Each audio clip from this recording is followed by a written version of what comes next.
প্রায় $40 মিলিয়ন পাওনা পরিশোধ না করেই বাংলাদেশ থেকে পোশাক কেনা স্থগিত করার ঘোষণা দিয়েছে পোল্যান্ড ভিত্তিক ক্রেতা প্রতিষ্ঠান এলপিপি। ক্ষুব্ধ রপ্তানিকারকরা এই নিয়ে আন্তর্জাতিক ফোরামে অভিযোগ দায়েরের সিদ্ধান্ত নিয়েছেন। তবে তৈরি পোশাক খাতের আরেক সংগঠন বিজিএমইএ বলছে বিষয়টি সমাধানে আলোচনা চলছে। বিস্তারিত জানাচ্ছেন গোলাম কাদির রবু। বাংলাদেশের তৈরি পোশাকের অন্যতম বড় ক্রেতা পোল্যান্ড ভিত্তিক প্রতিষ্ঠান এলপিপি। এখান থেকে বছরে প্রায় $1 বিলিয়ন পোশাক কেনে তারা। সম্প্রতি এলপিপির মাধ্যমে রাশিয়ায় $4 মিলিয়ন পোশাক রপ্তানি করে বিপাকে পড়েছে দেশের 9টি বাইং হাউস।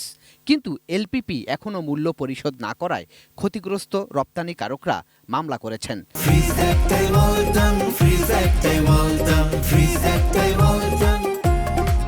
বিষয়টি পররাষ্ট্র, বাণিজ্য, অর্থ ও বস্ত্র মন্ত্রণালয়ের পাশাপাশি সংশ্লিষ্ট দুই দেশের দূতাবাসকেও জানানো হয়েছে।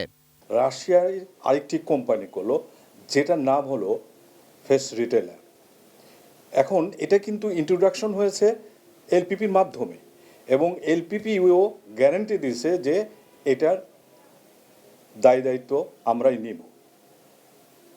দেখা গেল কি যে এই আশ্বাসের ভিত্তিতে আমরা ফিস রিটেলারের কাছ থেকে অর্ডার নিলাম, নিয়ে অর্ডারগুলো প্রক্রিয়া করলাম। প্রক্রিয়া করে কিছু অর্ডার শিপমেন্ট হলো, কিছু পেমেন্ট আসলো, কিছু পেমেন্ট আসলো না, এবং কিছু অর্ডার হঠাৎ করে ক্যান্সেলেশন হয়ে গেল। এটা নিয়ে আমরা দীর্ঘ 2 থেকে 2.5 বছর স্ট্রাগল করতেছি, তাদের সাথে নেগোসিয়েশন করছি।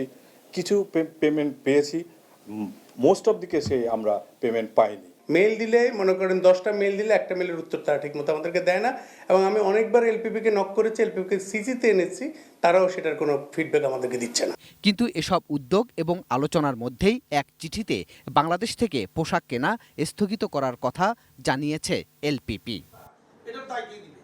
বিষয়টি নিয়ে ক্ষুব্ধ তৈরি পোশাক খাতের অন্যতম সংগঠন বিজিএমইএ। তারা বলছেন এলপিপির কাছে ওই 9 বাইং হাউস সহ অন্যান্য রপ্তানিকারকদের মোট বকেয়া পাওনা প্রায় $40 মিলিয়ন। তাই বিষয়টি নিয়ে আন্তর্জাতিক ফোরামে যাবেন তারা। তারা যদি যে অনৈতিক কর্মকাণ্ড করেছে এই সমস্তগুলো যদি সমাধান না করে, তাহলে তাদের বিরুদ্ধে দেশে এবং আন্তর্জাতিক যত রকমের ফোরাম আছে সব ফোরামেই আমরা তাদের বিরুদ্ধে অভিযোগ দিব। এবং একই সাথে তারা কি এটা মনে করবে যে বাংলাদেশ থেকে গুটাই গিয়ে আরেক জায়গায় ব্যবসা করবে? আমরা ওই সমস্ত দেশগুলিকেও এই বিষয়গুলি অবহিত করব। তবে তৈরি পোশাক মালিকদের আরেক সংগঠন বিজিএমইএ আলোচনার মাধ্যমে বিষয়টির সমাধানের চেষ্টা চালিয়ে যাচ্ছে। গোলাম কাদির রবু, এটিএন নিউজ, ঢাকা।